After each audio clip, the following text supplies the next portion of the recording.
El Colegio de Abogados y Notarios llevó a cabo la elección de sus representantes ante la Corte de Constitucionalidad. Los magistrados de la Corte Suprema de Justicia iniciaron a entrevistar a los candidatos que buscan ser electos como magistrados a la Corte de Constitucionalidad. Vecinos de Nimajuyú piden la presencia del ejército ante los invasores que amenazan con instalarse en el lugar. UNICEF hizo un llamado al Estado guatemalteco para construir un sistema de protección a la infancia. Las remesas enviadas a Guatemala siguen mostrando un ritmo de crecimiento en comparación a 2020.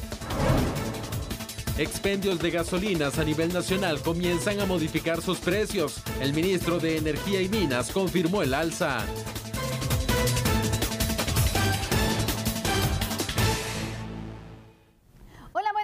Sea usted bienvenido a su programa. Qué privilegio poderles informar al lado de Julio Talamonti. ¿Cómo estás, Julio? Buenas noches. Sandy, muy buenas noches. Aquí en viernes completamente en vivo y estamos con todo el ánimo y el deseo, como dice Sandy, no solo de informar, sino que también de poder analizar. Y claro, tema de análisis es lo que se está pasando. En este caso, lo que ya sucedió en el Colegio de Abogados y Notarios de Guatemala, que es el tercero de los cuerpos electorales que designa a sus magistrados titular y suplente. Iniciamos con el análisis. Conozca entonces quién quedó electo para magistrado titular y suplente como representante del Colegio de Abogados.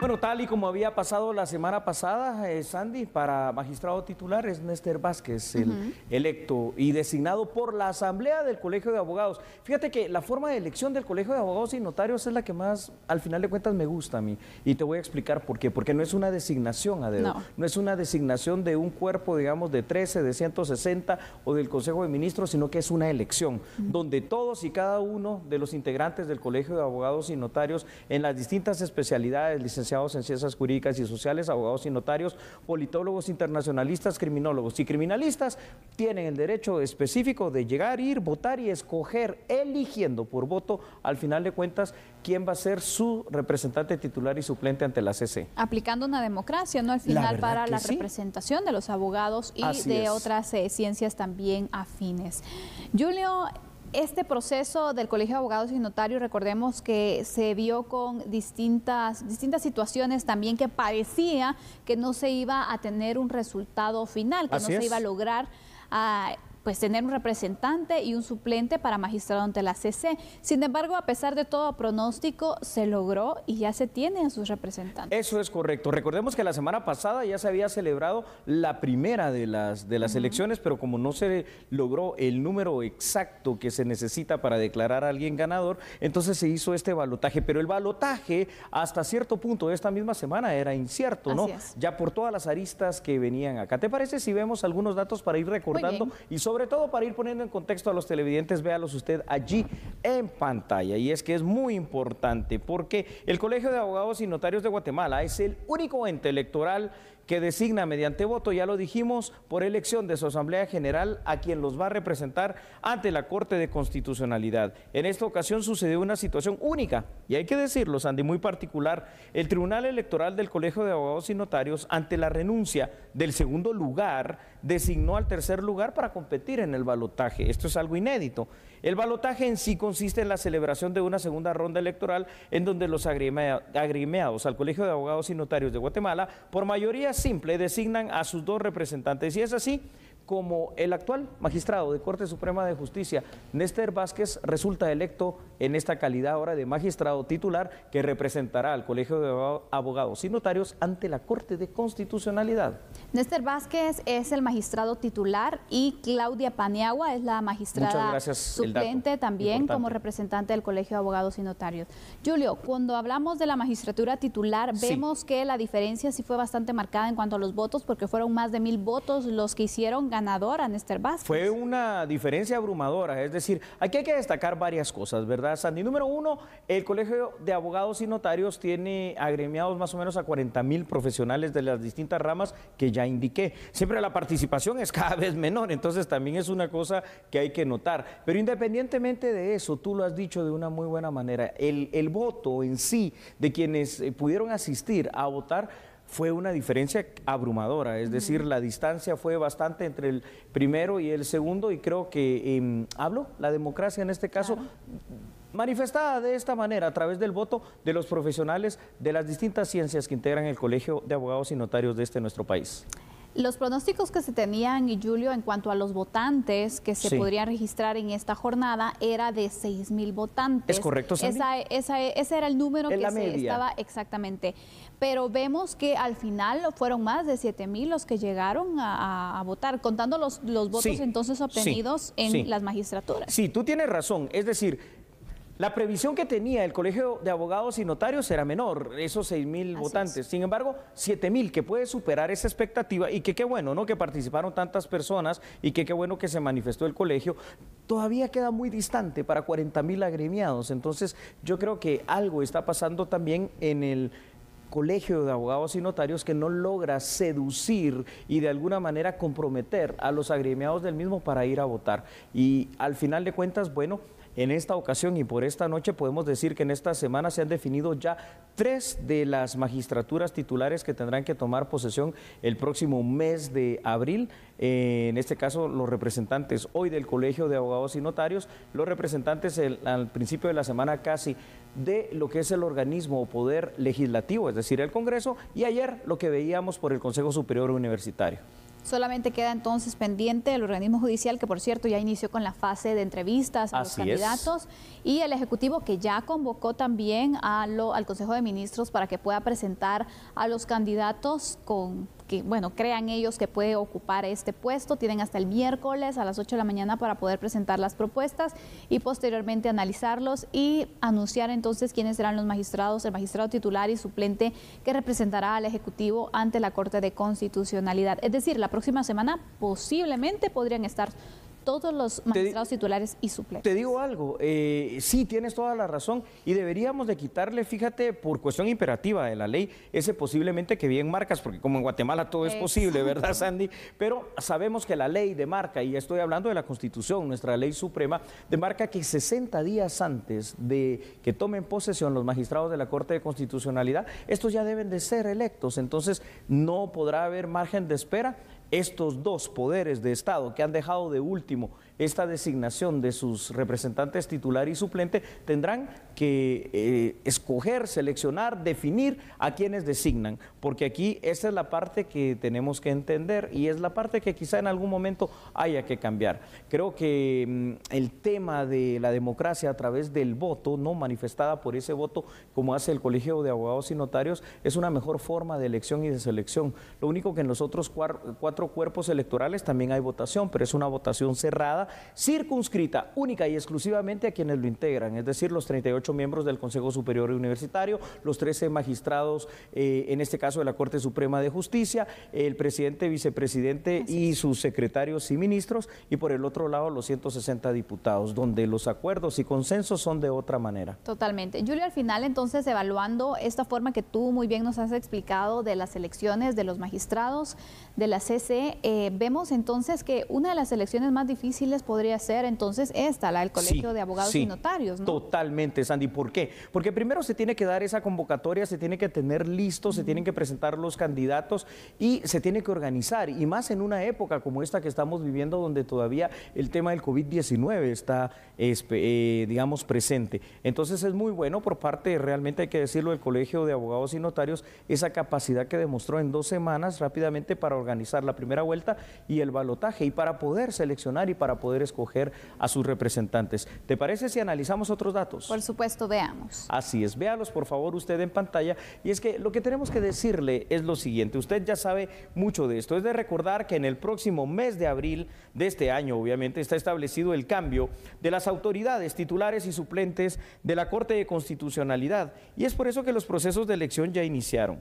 Es importante notar que hasta la finalización del presente periodo constitucional de la CC está funcionando sin el representante titular del Colegio de Abogados, que aunque ya se había hecho, también recordarás tú, Sandy, la designación a través del voto, pues no se le dejó tomar posesión.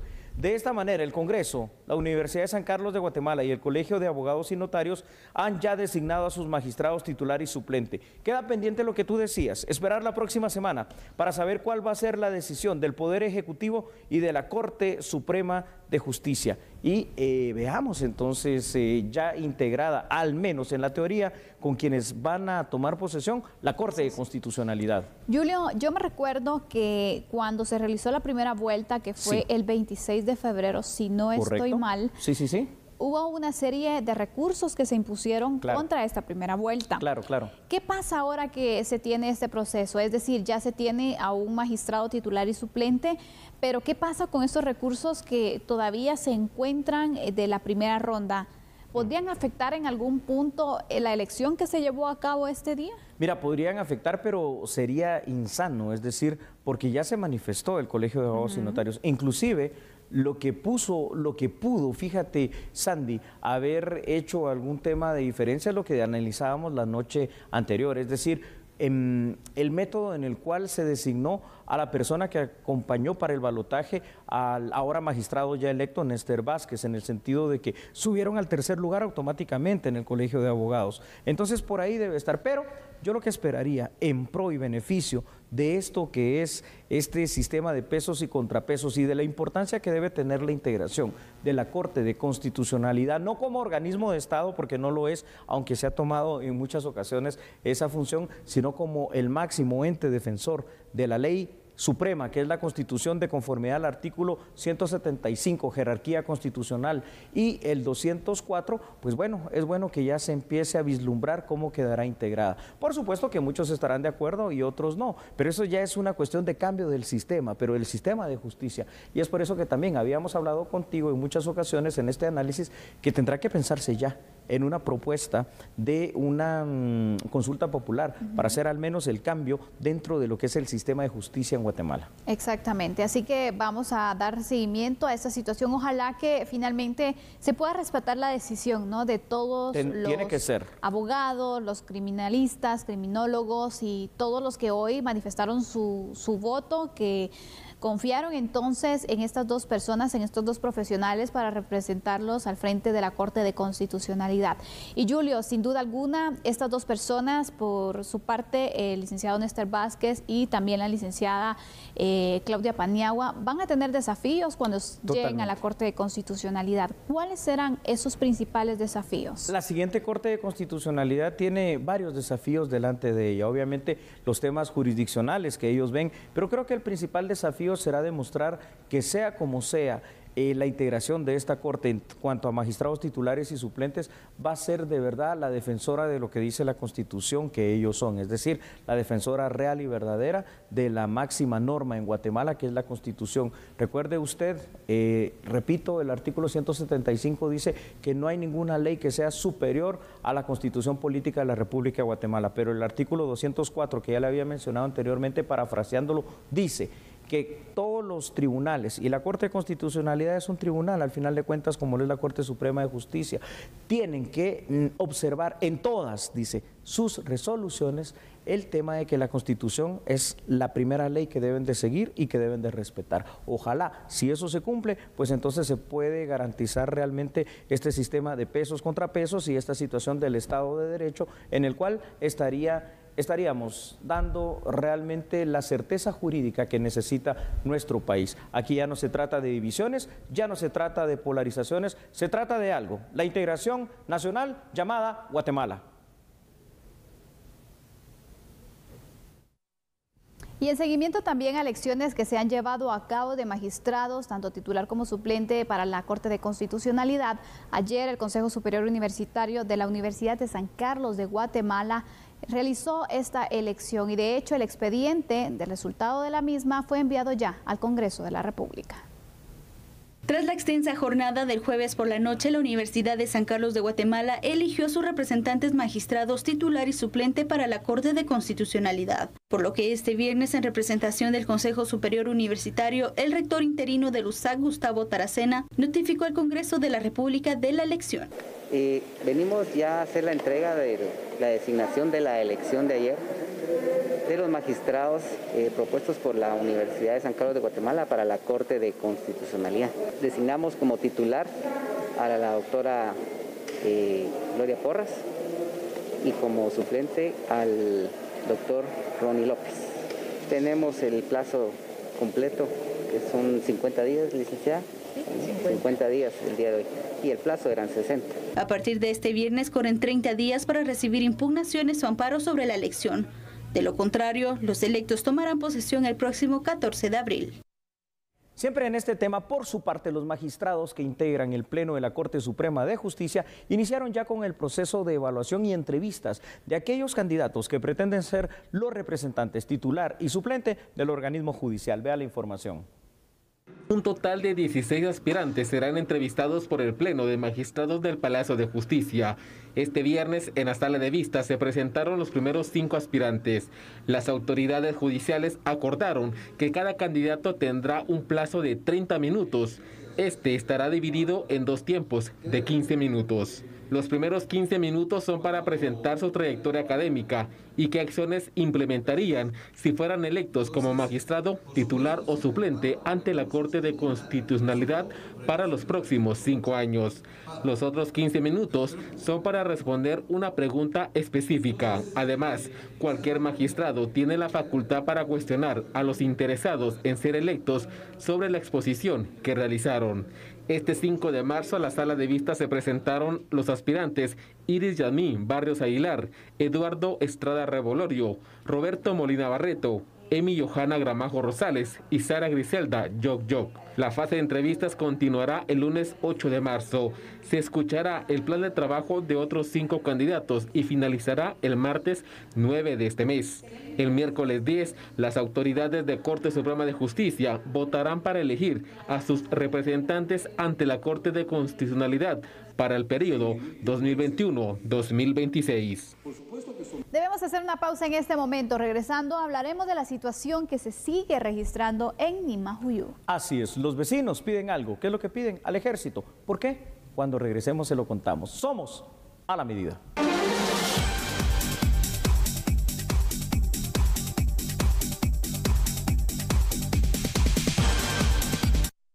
No me puedo deshacer de las manchas en mis axilas. Probé básicamente la farmacia completa. Bicarbonato con limón, Sábila, yogur, Exfoliantes.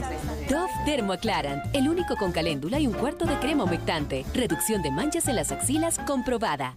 No me puedo deshacer de las manchas en mis axilas. Probé básicamente la farmacia completa. Bicarbonato con limón, Sábila, yogur, Exfoliantes. Dove Dermoaclarant, el único con caléndula y un cuarto de crema humectante. Reducción de manchas en las axilas comprobada. Conseguir un pelo largo siempre ha sido una larga historia. Hasta ahora. Toda la línea Pantene ha sido reinventada. Su nueva fórmula multivitaminas nutre tu pelo para que crezca largo y fuerte hasta las puntas. Nuevo Pantene Multivitaminas. Prueba las nuevas mascarillas intensivas ahora con pantenol, aminoácidos y aceite de argán. No se te dé la gama. No se te dé la gama.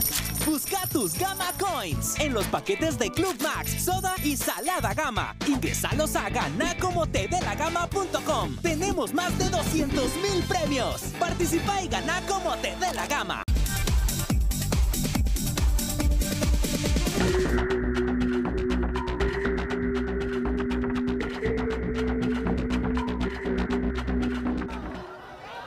Hace una semana se daba a conocer sobre enfrentamientos entre vecinos de la colonia Nimajuyú en la zona 21 de la ciudad capital y supuestos invasores, que con palas y láminas intentaron ingresar a las áreas verdes del lugar para evitarlas.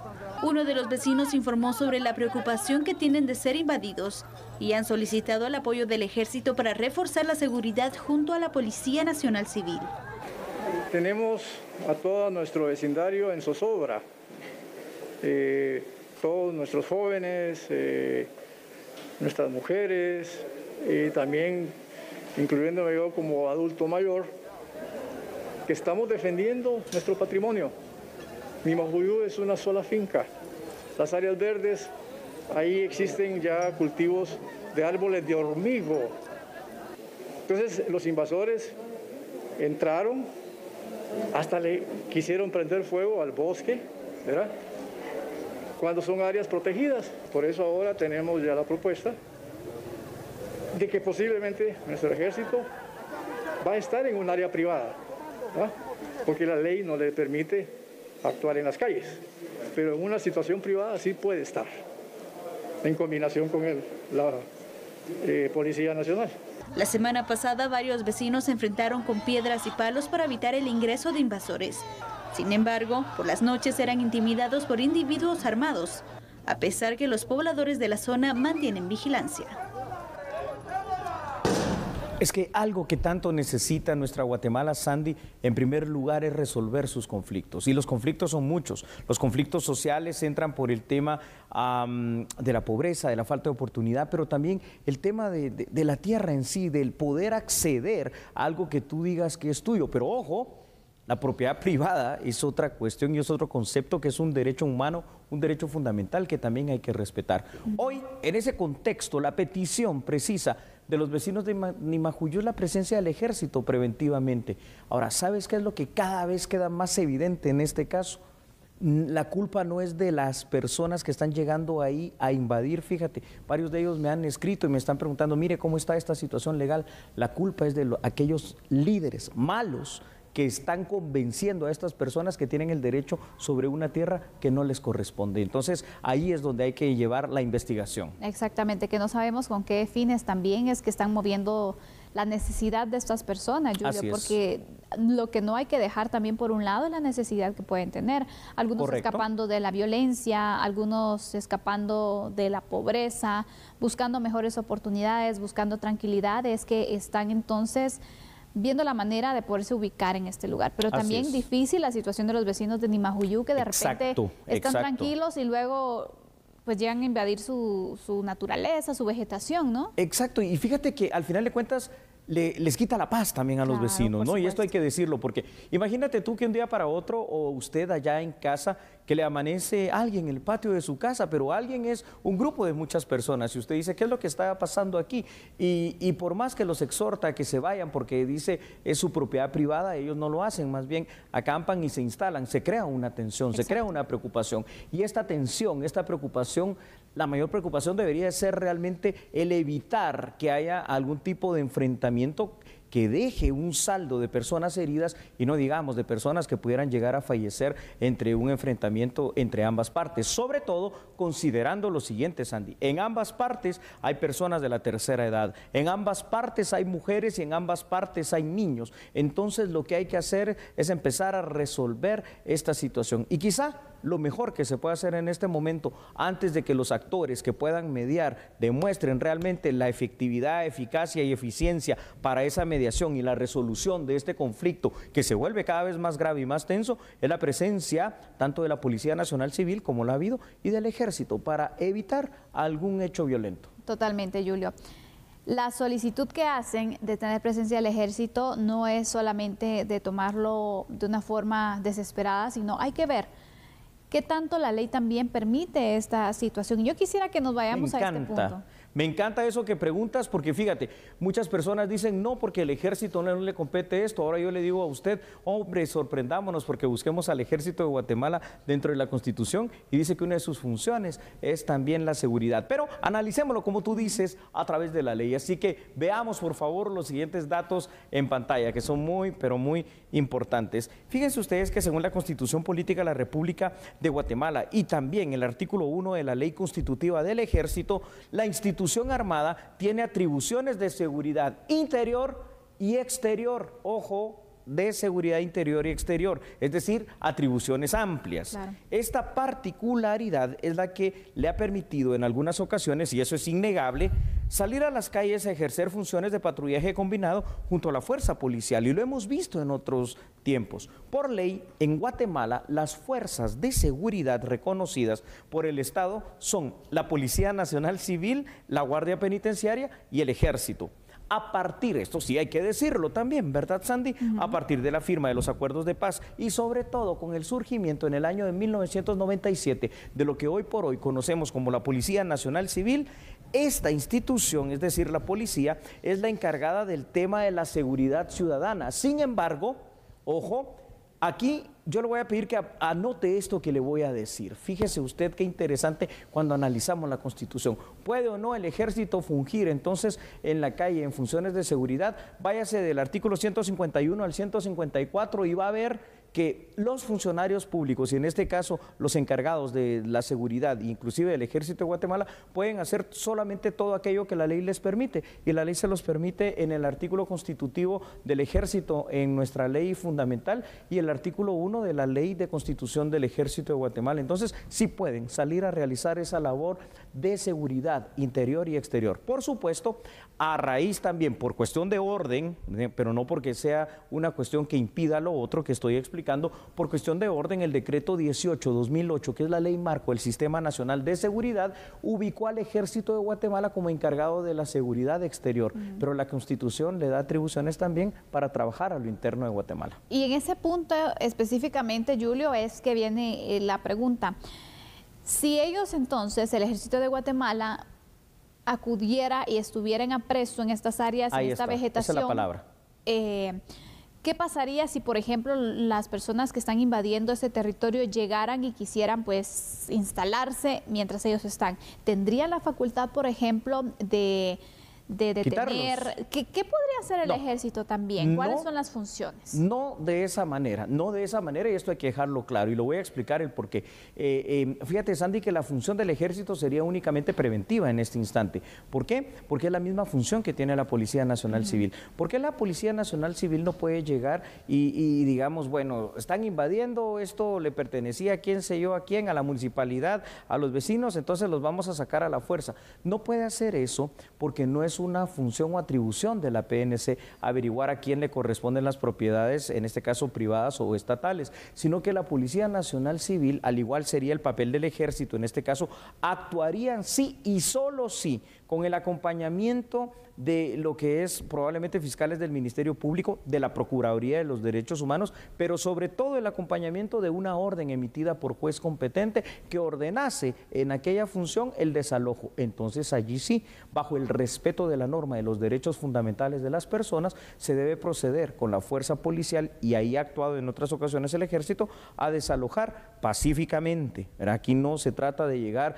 y darle palo a nadie, porque no es esa la función policial ni del ejército. Recuérdate un precepto básico fundamental en materia de seguridad: el uso racional de la fuerza. El uso racional de la fuerza es simplemente desalojar. Se puede hacer porque puede ser que las personas no quieran, totalmente de acuerdo. Entonces se hace con métodos que no sean ni letales ni demasiado invasivos, por ejemplo con el uso del gas pimienta, por decirte algo, que es una molestia pero temporal, que no te va a causar mayor daño dentro de tu organismo.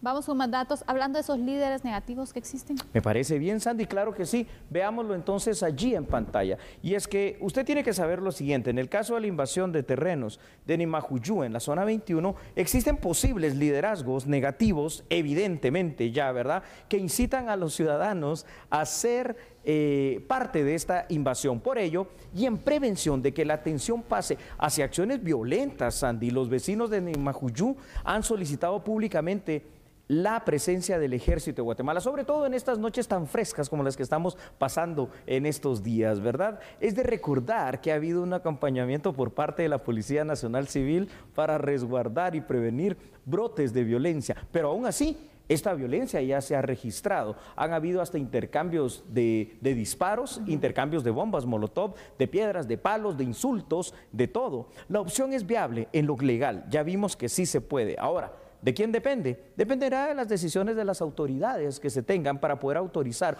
o no un contingente militar en apresto, como tú bien lo dijiste, en materia de seguridad, y solo para el tema de prevención, única y exclusivamente para eso, no para actuar, no para venir y desalojar de hecho.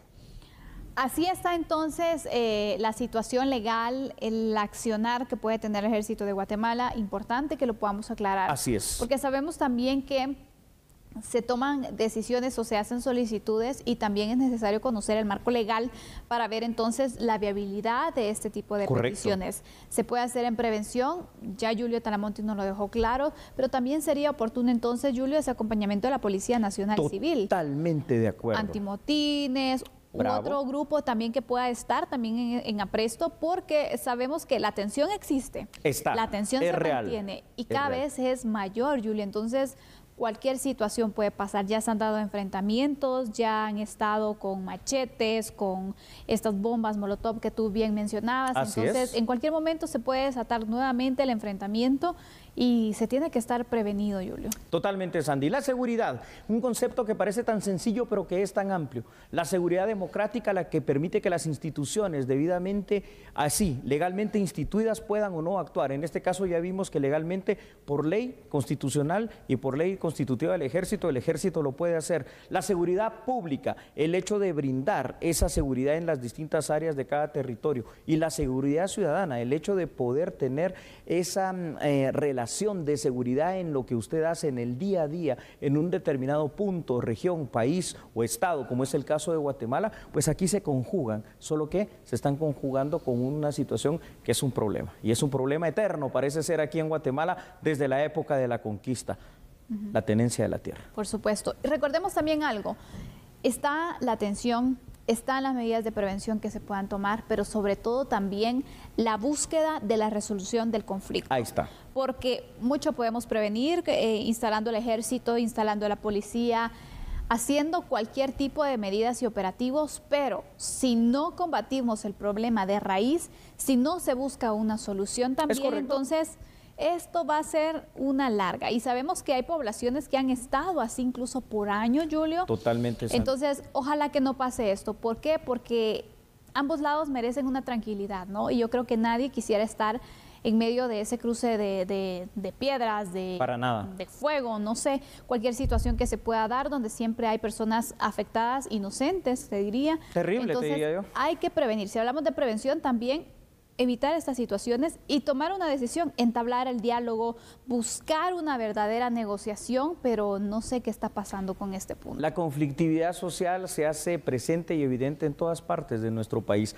Antes lo veíamos como algo que pasaba en el interior de la República. Hoy vemos que eso ha desaparecido y está en todo ámbito, inclusive acá en la gran metrópoli, en la ciudad de Guatemala. Esto significa que las instancias, organismos, instituciones de Estado encargados de hacer ese proceso de mediación, acá tienen que empezar a verse de una manera más proactiva. Me refiero precisamente no solo al papel de mediador que tiene la misma Procuraduría de los Derechos Humanos, al papel de mediador que pueden tener también las autoridades, en este caso, por ejemplo, de esa comisión que existe presidencial para la resolución de conflictos, al papel de mediador que debe de tener también un grupo constituido hace años, pero que cada vez está más desaparecido, y me refiero al G4. Señores del G4, que es las autoridades eclesiásticas de la Iglesia Católica, las autoridades de la Alianza Evangélica de Guatemala, la Procuraduría de los Derechos Humanos y la Universidad de San Carlos de Guatemala deberían de tener también un rol fundamental en esta situación. Pero no sé, parece ser que a nadie le interesa esto. Nosotros aquí en A la Medida ya es la enésima vez que tocamos este tema para el análisis suyo, porque hoy lo que es una tensión puede convertirse en un gran conflicto. Totalmente, Julio. Dentro de las etapas de la resolución de conflictos, la principal es cuando se da o se inicia entonces el problema, en el cual inmediatamente se debe instalar un diálogo antes de llegar a situaciones violentas, situaciones que ya se han registrado, Julio, porque ya ha habido enfrentamientos, varios de hecho. ¿Y qué se está esperando? Esa es la pregunta. Que no hayan personas heridas, yo creo que por ahí podría aparecer, ¿no? ¿Será que hasta ese momento se podrá hacer algo? Yo creo que no es necesario llegar a esos extremos, pero sin duda alguna sería oportuno también crear una comisión que se encargara de resolver o de buscar una resolución de este conflicto. Esta comisión que estuviera conformada por los entes que tú ya has indicado, la PDH sin duda alguna tiene que estar también ahí. Necesita ayuda, porque también sola la PDH ante esta situación a lo mejor no puede hacer mayor cosa, porque necesita respaldo. Estoy de acuerdo. Entonces ahí vienen el resto de actores que también deben ser protagonistas en la resolución de este conflicto. Lo que no se logra establecer, o al menos no se logra visualizar, porque si lo tuviéramos ya claro, y es lo que no se ve en este momento, es que haya ya una mesa de negociación entablada por alguien. No se porque sabe. No se sabe, porque si no, ya ahí se estarían logrando establecer algunas bases de resolución de conflictos. Los mecanismos alternativos de resolución de conflictos son varios. En este caso, el que compete es precisamente la mediación, el tener un actor tercero mediando entre ambas partes para poder llegar a una resolución efectiva. Ahora, en una resolución de conflictos también hay que tener claro algo. Se trata en esencia de un gana-gana, y para tener un gana-gana, como se dice literalmente en la doctrina de la resolución de conflictos, ambas partes tienen que ceder algo, es decir, ambas partes tienen que tener la flexibilidad de poder negociar y poder decir yo te otorgo esto y yo lo otro, para llegar a ese final en el cual obviamente se pretende de una manera no violenta pues poner fin al conflicto. Pero aquí lo que los vecinos están pidiendo más que la negociación, fíjate cómo es esto, están pidiendo la presencia no solo policial ni del ejército. Estos a mí me trae a la mente lo siguiente, dan por sentado que estas personas que están allí invadiendo no se van a retirar, cuando yo creo que la esencia de este problema es resolverlo mediando, no tanto poniendo, o sea, también pues la presencia policial y del ejército está bien preventivamente, pero la esencia del problema es resolverlo, mediarlo. Exactamente, si no solo se busca una solución pro tempore totalmente. Exactamente. Sí.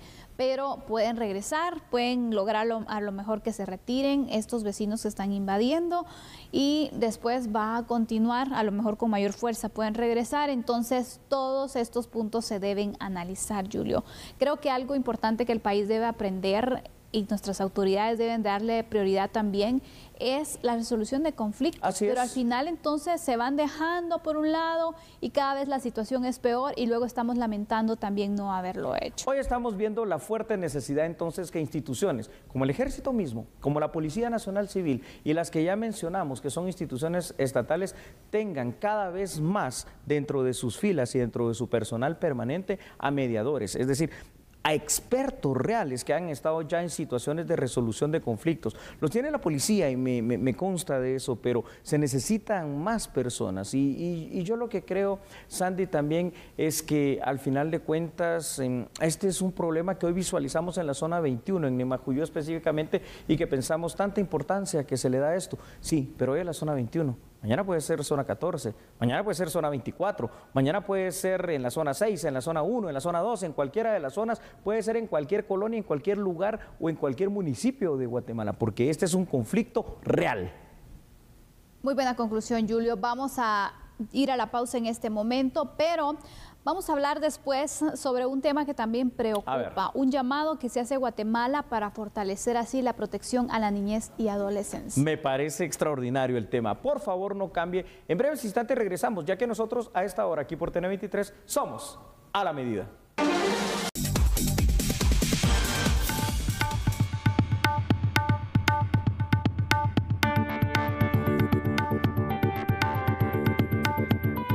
Una recomendación por demás concreta, una recomendación por demás exacta, la que hace UNICEF. Construir un sistema de protección para la niñez. Y te diría también, Sandy, con lo que hay aquí en Guatemala, incluyendo también para la adolescencia, porque no hay. Ya lo hemos dicho en varias ocasiones, Guatemala cuenta con una política nacional de la juventud que es simplemente un papel lleno de buenas intenciones, pero que no se concreta cuando vemos los altos índices de problema que hay en este sector, que hoy por hoy representa el 33% de la población guatemalteca, es decir, la tercera parte, que se supone que son el futuro de nuestro país y que desde pequeñitos, cuando son niños, y no digamos en la etapa de la adolescencia, hay una situación en la cual no se logra proteger concretamente sus derechos. Instituciones encargadas de esto, porque aquí hablamos siempre claro y que uno dice, entonces, ¿qué es lo que están haciendo? Porque no se mira el protagonismo. Bueno, ahí tenemos, entre otras, volvemos a mencionarlas, en este caso el Consejo Nacional de la Juventud, la Procuraduría de los Derechos Humanos, y volvería a hacer el llamado al Grupo G4, que también debe tener una incidencia en esto, pero también aquí hay otro tipo de situación, está la protección legal de la niñez cuando sus derechos son vulnerados. El próximo 8 de marzo, dentro de poco, vamos a celebrar el Día de Ustedes, el 53% de la población, las mujeres guatemaltecas, pero allí recordemos lo que pasó, aquella tragedia donde murieron tantas niñas en el hogar seguro Virgen de la Asunción. Así es, Julio, este llamado que se hace, vamos a evaluar entonces, ¿tienen razón de poder hacer esta petición? ¿Cómo vamos con los avances también en favor de la niñez y adolescencia de nuestro país?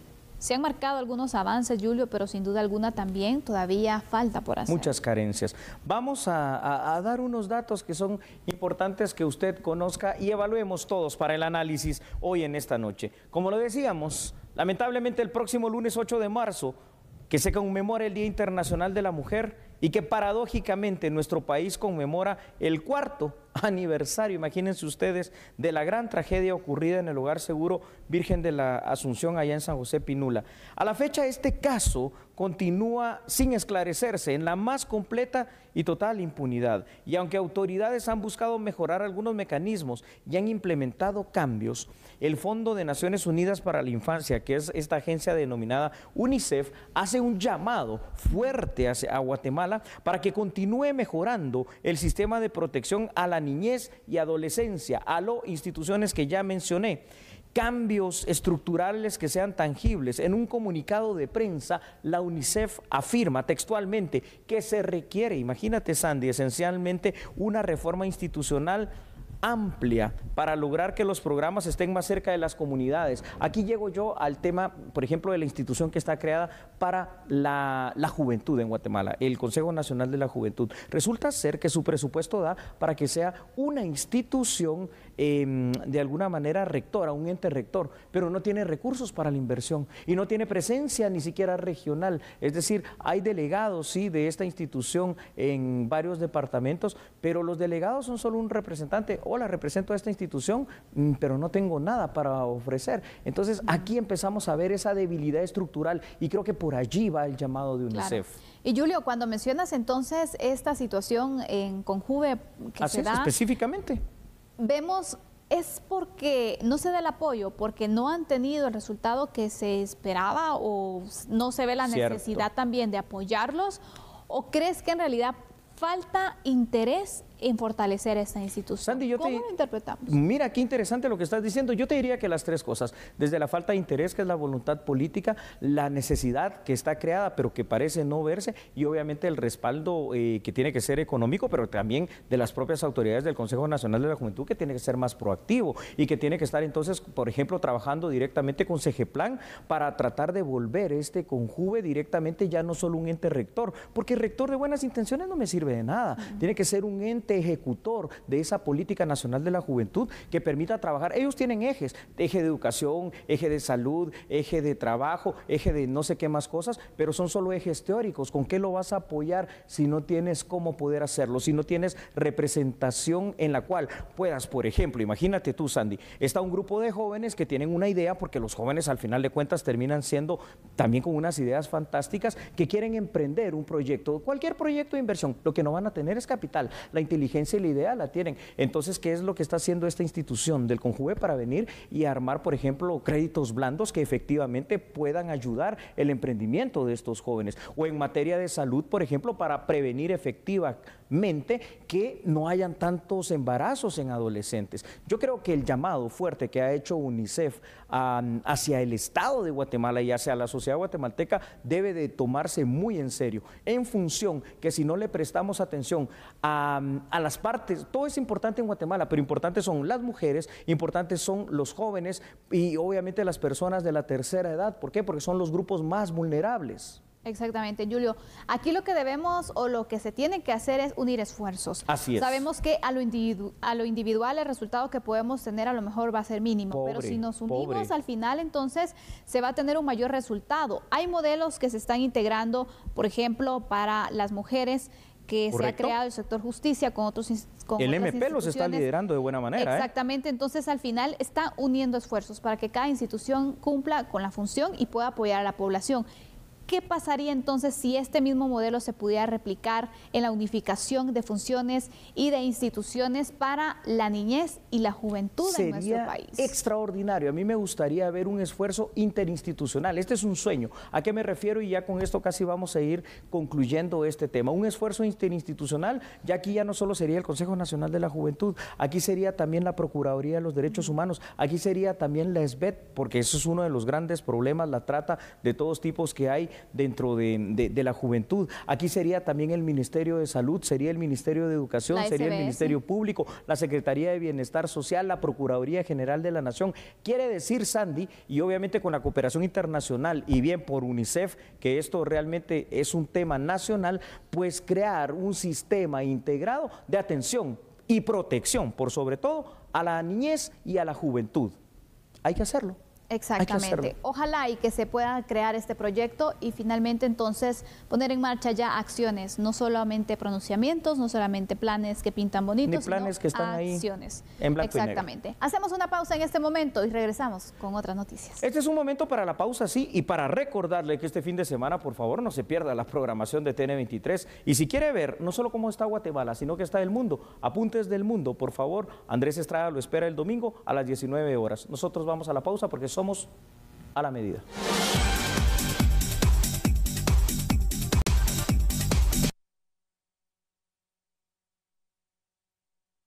Los migrantes guatemaltecos durante el primer bimestre enviaron cada hora 1.31 millones de dólares. De enero a febrero, el Banco de Guatemala contabiliza un ingreso de 1.849.7 millones de dólares, equivalente a 14.261 millones de quetzales. Esto representa un crecimiento del 12.6% en comparación al mismo periodo del año pasado. Según un estudio de ACIES, las remesas se destinan principalmente a necesidades básicas como alimentos, salud, educación, negocios y ahorro como construcción. El deseo de emigrar permanece y aunque se frenó con el inicio de la pandemia, el cese de restricciones ha influido en que se retomen los flujos migratorios. 1 de cada 10 guatemaltecos se beneficia de las remesas. 6 de cada 10 hogares recibe remesas. La principal razón de haber migrado fue por la búsqueda de empleo, motivos económicos y reunificación familiar. 6 de cada 10 hogares dependen de sus ingresos por la vía de las transferencias. 81% de los hogares reciben menos de $300 mensuales.